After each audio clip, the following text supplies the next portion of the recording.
Olá.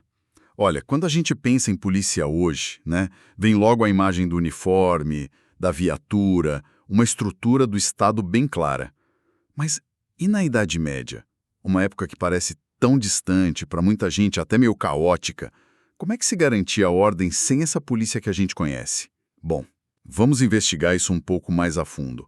A nossa conversa hoje vai mergulhar em como a segurança, a ordem, eram de fato pensadas e mantidas na Europa medieval. A gente vai se basear em partes do estudo Vigilância e Ordem, a polícia na Idade Média.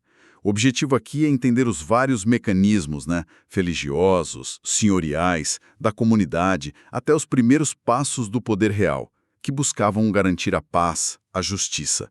E como essa teia toda evoluiu e acabou influenciando o que a gente entende hoje por policiamento. E é interessante começar por aí mesmo, né? A palavra polícia, ela vem do grego polis, e originalmente significava administração da cidade, o bom governo, assim. Na Idade Média, o foco não era bem uma força específica de controle. Era mais em conceitos como paz, a pax, e justiça, a justitia. E isso não era só lei, sabe? Era visto como um dever moral, religioso mesmo. A desordem não era só um problema social, era quase um pecado, um sinal de desequilíbrio espiritual. Faz muito sentido, né? Especialmente pensando na estrutura de poder daquela época. Não tinha um Estado central forte com um monopólio da força como hoje. O poder era, super fragmentado. Senhor feudal mandando no seu canto, a igreja com uma influência gigantesca, as cidades começando a buscar autonomia, as próprias comunidades locais, a responsabilidade pela ordem era, dividida, ou disputada, entre todos eles. Exato. E nesse cenário todo fragmentado, a ideia de paz ficava ainda mais central, quase uma obsessão. Como eu falei, estava muito ligada à moral, à religião. Manter a paz era um dever de todo cristão.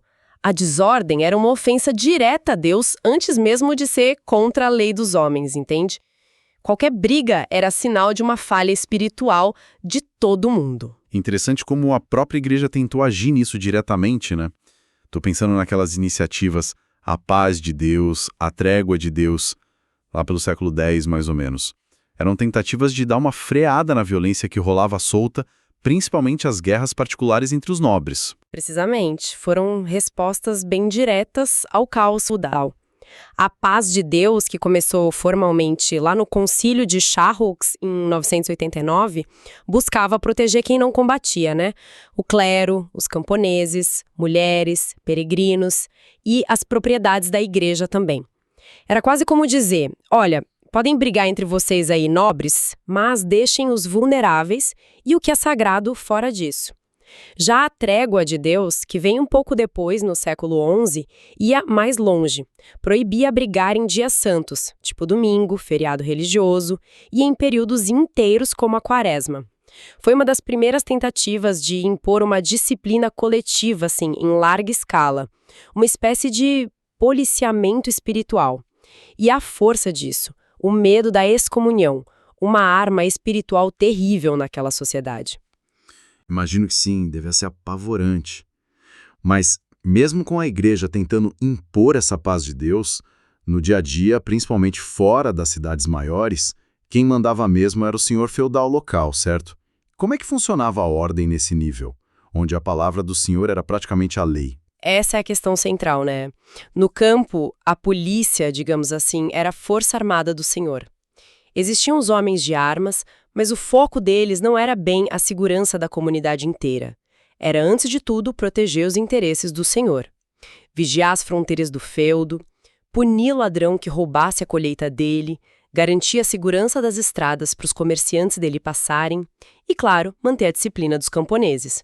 Justiça e ordem eram, em grande parte, uma extensão do poder e do privilégio do senhor. E imagino que tinha umas figuras mais locais, talvez gente da própria comunidade para executar essas ordens na aldeia, tipo vigias, meirinhos, essas coisas. Sim, existiam esses oficiais locais. Dependendo do lugar, chamavam de vigias, guardas da vila, merrinhos, eram pessoas da comunidade mesmo, mas respondiam direto ao senhor ou aos representantes dele. A função era mais garantir que as ordens do senhor fossem cumpridas, cobrar taxas, resolver briguinha pequena e, fundamentalmente, manter a hierarquia social ali quietinha no lugar. Não era bem prevenção ao crime, como a gente pensa hoje, mas a manutenção daquela estrutura de poder. Mas a Idade Média não foi só campo, né? A partir do século XI, as cidades começam a crescer de novo, o comércio volta com força. Isso deve ter trazido um monte de desafio novo para a ordem. Mais gente junta, rua estreita, escura, gente de todo tipo. E com isso, o medo aumentando, né? Medo de roubo, de incêndio que podia acabar com tudo, de doenças se espalhando rápido. Como é que as cidades lidaram com isso? Exatamente. O ambiente urbano pediu inovações. O que a gente vê nas cidades não é só mais gente precisando de vigia. É a própria natureza da cidade, sabe? O anonimato, o comércio forte, a concentração de riqueza e gente, o medo constante de incêndio. Isso forçou umas formas de controle mais organizadas, mais especializadas do que no campo.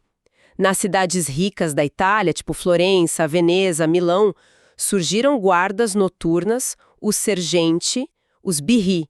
Patrulhavam à noite, armados muitas vezes, com tocha, sino, tentando evitar crime, alertar para perigo.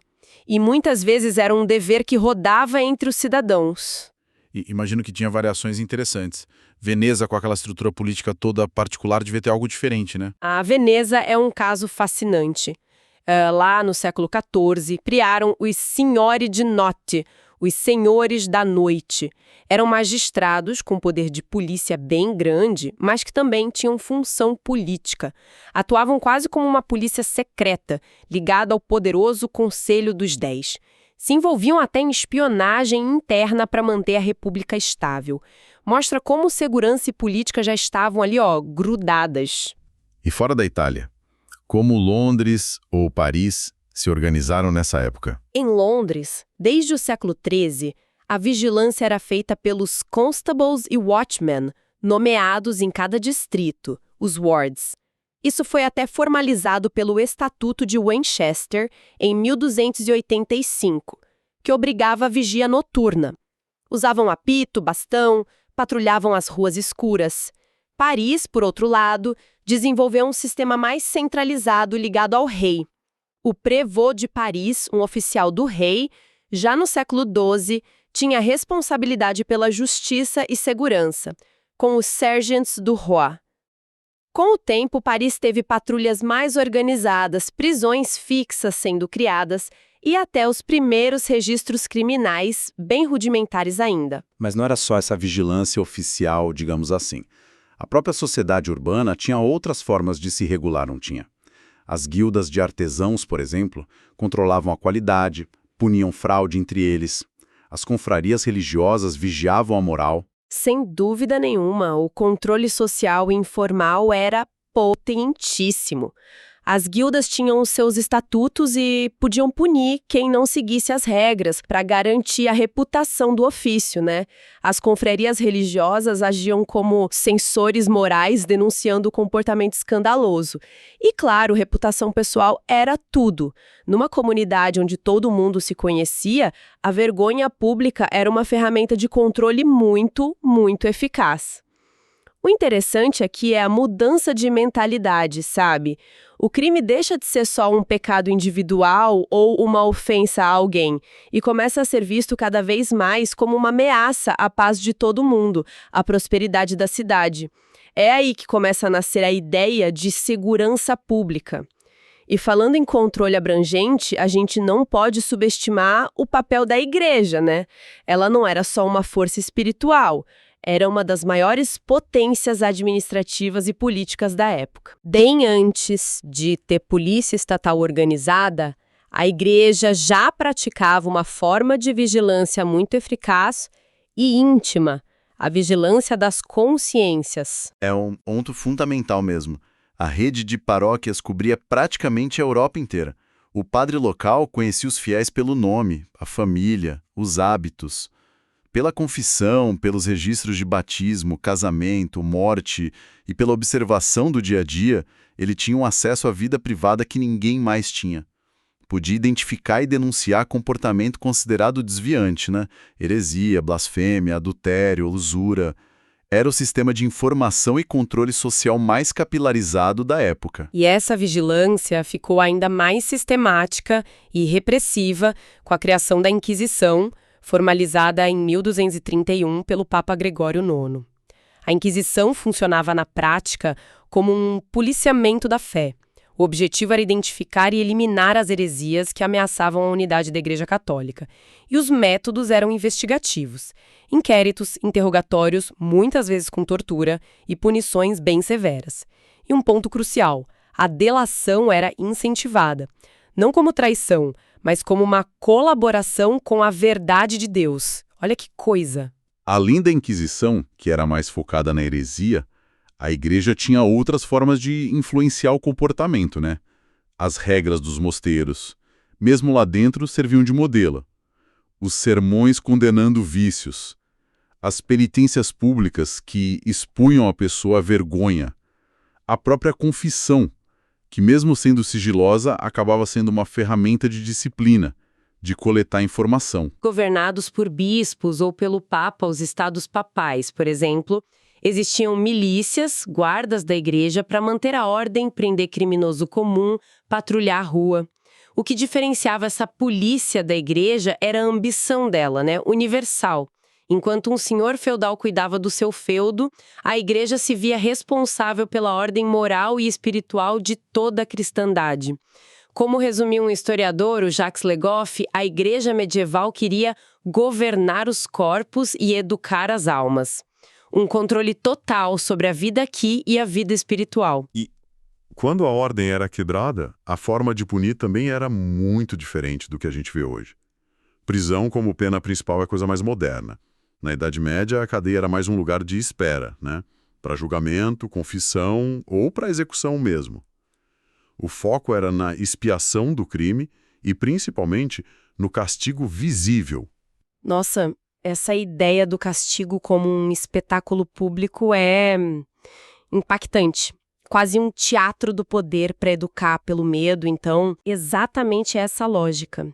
A punição exemplar era um ato de comunicação fortíssimo, uma pedagogia do medo. O Michel Foucault analisou isso de forma brilhante. O objetivo não era tanto reabilitar o criminoso, mas sim o dissuadir os outros, gravar na memória de todo mundo as consequências terríveis de sair da linha. A forca na praça pública, o pelourinho onde a pessoa ficava exposta a horas, dias, a humilhação, chuva, sol, insulto, coisa tirada, a amputação de mão para ladrão, a marcação com ferro quente, tudo isso era feito para ser visto, para ser lembrado. O medo era um dos pilares que sustentava a ordem social da época. E parece que tinha toda uma dimensão ritual nessas execuções públicas. Não era só aplicar a sentença, era quase uma cerimônia para restaurar a ordem cósmica e social que o crime tinha bagunçado. A confissão final do condenado, o sermão do padre, as orações da multidão, tudo parecia parte de um roteiro para reafirmar a autoridade de Deus e do poder terreno. Sem dúvida. Havia um ritual ali, cuidadosamente orquestrado. E a própria geografia da punição era significativa. Corpos de executados, ou partes deles, eram muitas vezes deixados expostos em locais de grande visibilidade, no portão da cidade, em encruzilhada importante, perto do castelo. O espaço físico virava um lembrete constante do poder e do que acontecia se você o desafiasse. Para uma população que, na maioria, não sabia ler, essas imagens chocantes, junto com o que ouviam nos sermões, nas crônicas, o que viam nos vitrais das igrejas, formavam uma narrativa visual poderosa sobre justiça e castigo. Mas essa espetacularização toda da violência devia ter um lado ambíguo, né? Ao mesmo tempo que queria chocar e dissuadir, talvez também gerasse um certo fascínio mórbido, atraísse multidões, onde ficava a linha entre justiça exemplar e crueldade pura. Uma linha bem tênue, sem dúvida. E essa dinâmica começa a mudar aos poucos com a consolidação do poder dos reis, especialmente ali entre os séculos XIII e XV. A ideia de que a ordem pública é um atributo e uma responsabilidade da coroa começa a ganhar força. A paz deixa de ser algo difuso, dependendo da igreja ou dos senhores locais, e passa a ser reivindicada como a paz do rei, a Pax Regis, substituindo a antiga Pax Dei. Manter a ordem vira um sinal de um reinado forte, legítimo. E a gente começa a ver exemplos mais concretos dessa centralização com a criação de corpos mais permanentes ligados ao rei. Sim, sim. Na França, por exemplo, reis como Filipe Augusto e Luís IX, o São Luís, fortaleceram a figura do Prévôt de Paris como representante real na capital, responsável por justiça e segurança. Filipe o Belo, lá no final do século XIII, foi além e organizou os Sergents de la Ville, um corpo mais estruturado para patrulha de dia e de noite, com prisões fixas e a obrigação de fazer relatórios. Na Inglaterra, as reformas judiciais do Henrique II já apontavam para uma justiça mais centralizada e o Estatuto de Winchester de 1285 tentou regulamentar os constables e watchmen sob a autoridade do rei. E na Península Ibérica? Portugal e Espanha também seguiram esse caminho. Sim, com suas características próprias. Em Castela surgiram figuras como os alguaciles e depois os corregedores, oficiais do rei com funções de justiça e ordem nas cidades. Em Portugal temos os famosos quadrilheiros.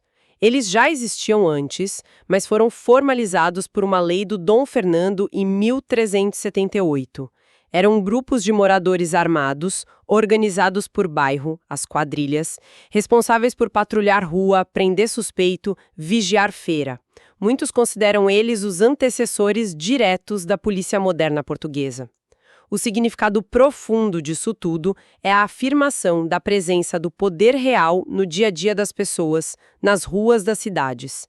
O crime passa a ser visto não só como ofensa a Deus ou a um indivíduo, mas como ameaça direta à autoridade do rei e à estabilidade do reino. E aqui um elemento crucial começa a se desenvolver: a escrita administrativa, os registros. Como Foucault destacou, começa a surgir uma sociedade dos registros. Saber quem são as pessoas, onde moram, o que fazem, isso vira essencial para governar e controlar. Claro que essa polícia do rei também podia ser arbitrária, corrupta, um instrumento de opressão. Mas o próprio ato de policiar, de impor a ordem em nome do rei, servia para legitimar e fortalecer o poder da monarquia. E assim a gente chega no final da Idade Média, séculos XIV e XV, um período de transição importante. Aquele medo da desordem, antes tão ligado à ira de Deus, começa a ser tratado de forma mais racionalizada. A segurança pública vira uma questão administrativa, uma técnica de governo. É o que alguns historiadores chamam de nascimento do Estado administrativo moderno. Governar deixa de ser só julgar briga e fazer guerra, passa a incluir a gestão da sociedade. É aí que entra aquela famosa ideia da razão de Estado. A noção de que o Estado tem seus próprios interesses, suas lógicas, e que manter a ordem interna é fundamental para ele sobreviver e ter poder. Exatamente. Governar passa a significar cada vez mais vigiar, prevenir, antecipar problemas. A capacidade de manter a ordem, a tranquilidade pública, vira uma medida-chave da eficácia do governante. Não basta mais ser só um rei justo, tem que ser um rei que garante a segurança do dia a dia. E isso muda a forma como o próprio crime é encarado. Muda sim. Desafiar a ordem pública começa a ser visto não apenas como um crime comum, mas potencialmente como um ato de traição, de lesa-majestade, uma ofensa contra o próprio Estado, que é personificado no rei. A imagem simbólica do governante também se transforma.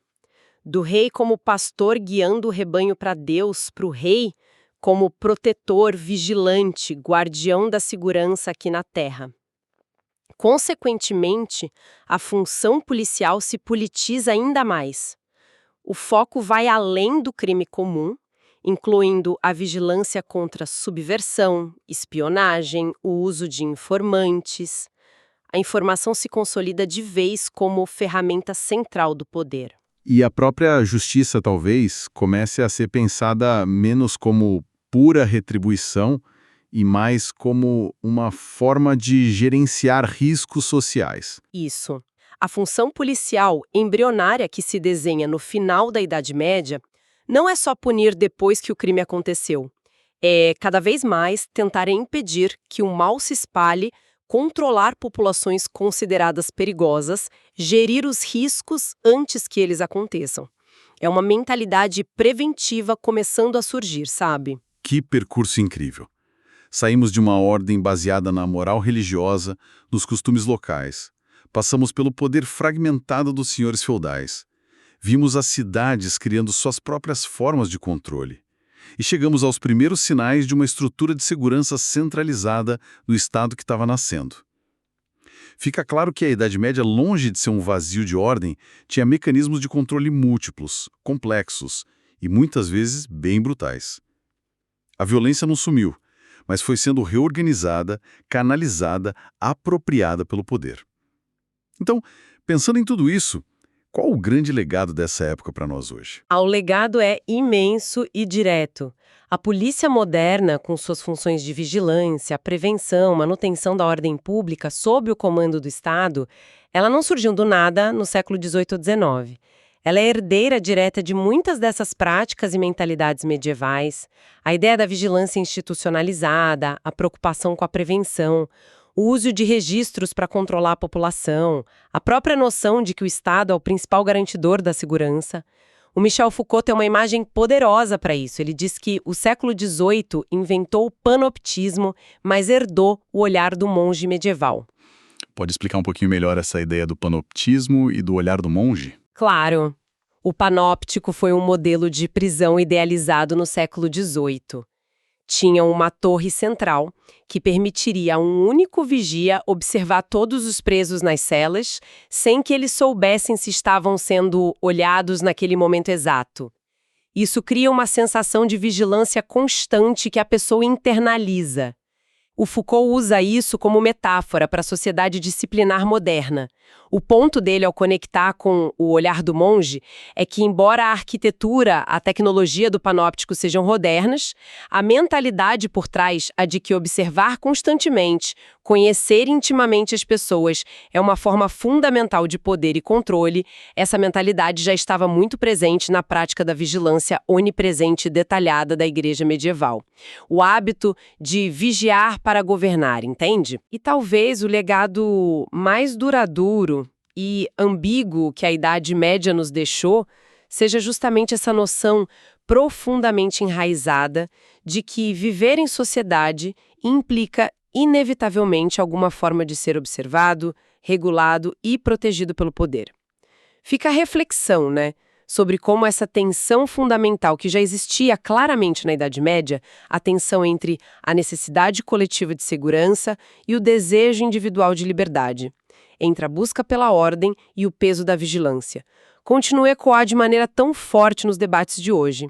Debates sobre privacidade, segurança digital, tecnologia de reconhecimento facial e o papel do Estado no controle social no nosso mundo contemporâneo.